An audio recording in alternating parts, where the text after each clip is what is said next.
How to add a shape in Adobe Acrobat. First, open your browser and go to acrobat.adobe.com. Log in to your Adobe account. Click on All Tools from the top menu.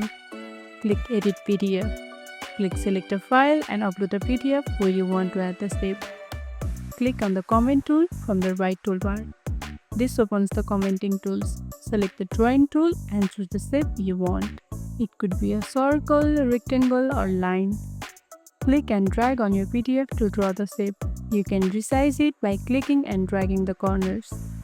Shapes like circles and rectangles can be resized freely. Right-click the shape to adjust its properties. You can change the color, increase the size, whatever fits your needs. And that's how you add a shape in Adobe Acrobat. Easy, right? If this tutorial helped, don't forget to like this video, subscribe, and tap the bell icon so you never miss an update. See you in the next one.